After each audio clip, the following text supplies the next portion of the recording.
Welcome to Time News Studios.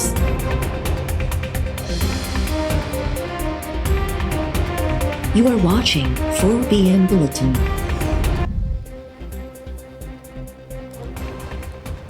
दुआ घुरंदो हुअसि त अपोज़िशन जी गिची मुंहिंजे हथ में अचे। चोरनि जो सियासी मौत आयो त बेतमादी रिथ जमा कराए छॾी। हाणे उहे फासी पिया आहिनि। कप्तान बि तयारी करे वरिती आहे। हाणे मुंहिंजे पहिरें निशाने ते आसिफ ज़रदारी हूंदो।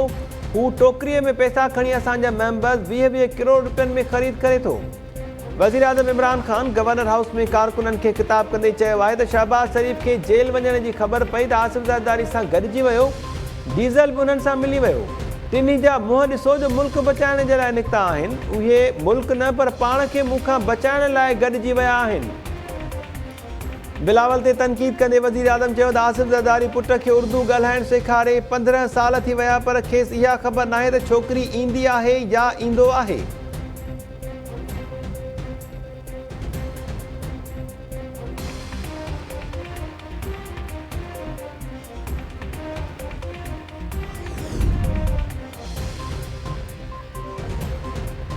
बहादुराबाद मरकज़ में मुलाक़ात बाद परॾेही वज़ीर ऐं मुतहदा अॻवाननि जे बयाननि में तज़ाद। परॾेही वज़ीर शाह महमूद कुरैशी दावा कई आहे त मुतहदा बेतमादी रिथ में हुकूमत जो भरपूर साथ ॾियण जी ख़ातिरी कराई आहे।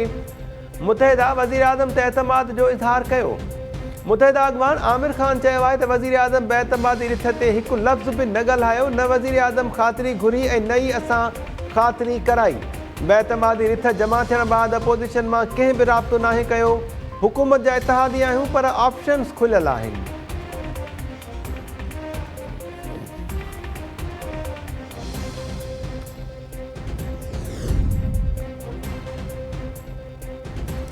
बहादुराबाद में वज़ीर आज़म इमरान ख़ान ऐं मुतहदा क़यादत में थियल मुलाक़ात जी अंदरूनी कहाणी साम्हूं अची वई। मुतहदा वज़ीर आज़म खे पंहिंजा मसइला हल न थियण ऐं कराचीअ में पीटीआई अॻवाननि जे रवैये बाबति ख़दशनि खां आगाह करे छॾियो। ज़रियनि मूजिबि मुलाक़ात दौरान वज़ीर आज़म बेतमादी रिथ में हिमायत घुरंदे चयो त अपोज़िशन नाकाम थींदी। मुतहदा वफ़द चयो त राब्ता कमेटी में मुशावरत बाद वज़ीर आज़म खे वरंदी ॾिनी वेंदी। वज़ीर आज़म इमरान ख़ान कराची पहुचण बैदि सिधो बहादुराबाद वियो त मुतहदा अॻवाननि संदसि आजियां कई।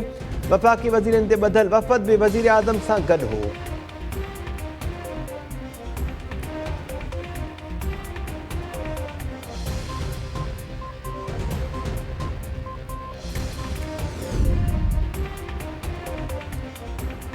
मुश्किलें इतनी पड़ी मुझ पर कि आसान हो गई। वज़ीर आज़म इमरान ख़ान जो मौजूदा सूरत हाल ते शाइरानो तबसरो।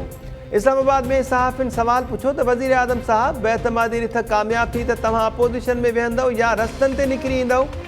वज़ीर आज़म सहाफ़िन जे सवाल जो जवाबु शाइराने अंदाज़ में ॾिनो।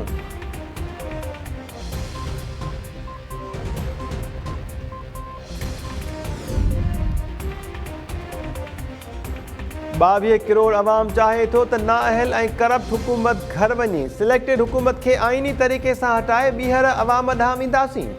शहबाज़ शरीफ़ जमात इस्लामी जे अमीर सिराजुल हक़ सां मुलाक़ात करे बेतमादी रिथ में हिमायत घुरी वरिती। शहबाज़ शरीफ़ चयो आहे त शफ़ाफ़ चूंडुनि ऐं फ्रेश मैंडेट सां नई हुकूमत अचे त जीअं अवामी मसइला हल थियनि। हुकूमती इतिहादनि खे क़ाइल करण जी कोशिशि कयूं पिया। हुकूमत मुख़ालिफ़ पीटीआई जे मेंबर्स सां बि ॻाल्हाइणु घुरिजे। सिराजुल हक़ चयो त पार्टी में मुशावरत बाद बेतमादी रिथ ऐं शहबाज़ शरीफ़ जी तजवीज़ुनि ते जवाबु ॾींदासीं।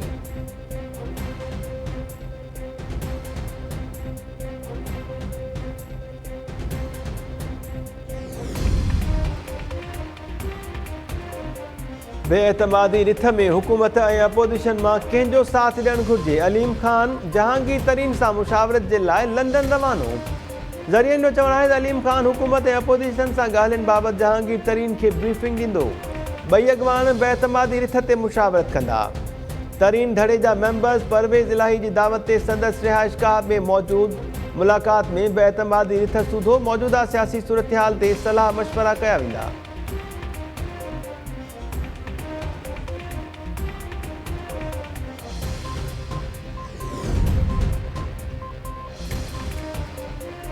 तव्हांजा पंहिंजा मेंबर्स अपोज़िशन सां मिली वञनि त असां लाइ हुकूमत जो साथ ॾियणु ॾुखियो थी वेंदो।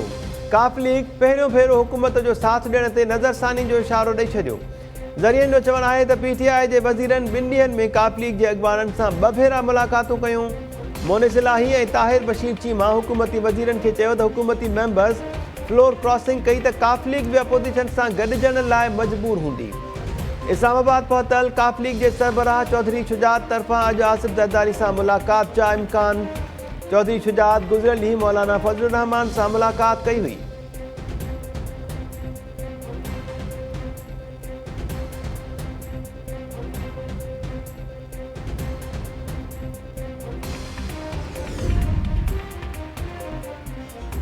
सिंध असेंबलीअ में सेनेट जी चूंड लाइ वोटिंग जो वक़्तु ख़त्म। गॾियल अपोजिशन जे बाइकॉट बाद मुतहिदा ऐं GDA मेंबर्स वोट कास्ट न कया।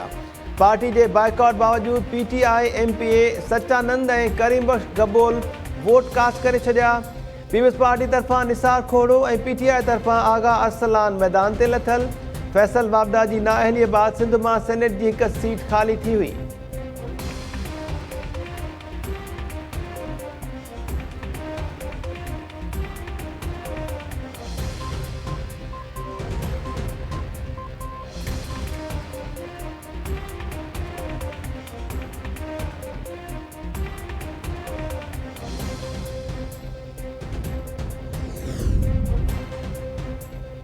सिंध जी समूरिन कॉलेजिस ऐं यूनिवर्सिटीज़ जे गर्ल्स हॉस्टल्स में औरत पुलिस कमांडोज़ मुक़ररु करण जो हुकुम।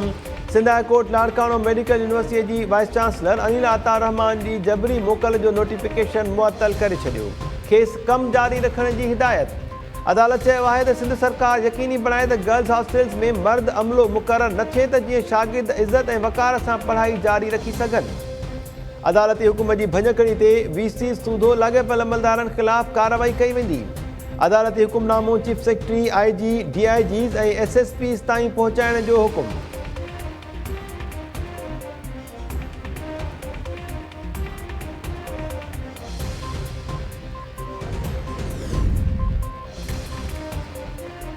ऐं सिंध में गाय माल में बीमारी तेज़ीअ सां पखिड़िजण लॻी। लाइव स्टॉक जे वज़ीर माल पिड़ियुनि में गांव माल न आणण जी हिदायत करे छॾी।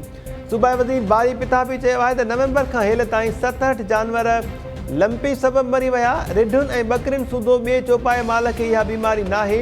बीमारी जो फहिलाउ रोकण जे लाइ माल जे वारनि में स्प्रे करायो वेंदो।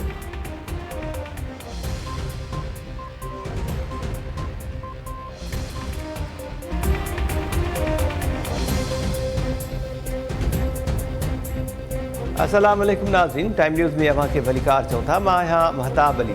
ऐं सां वारी थियूं बुलेटिन सां गॾु हाज़िर थियूं था शॉर्ट ब्रेक खां पोइ।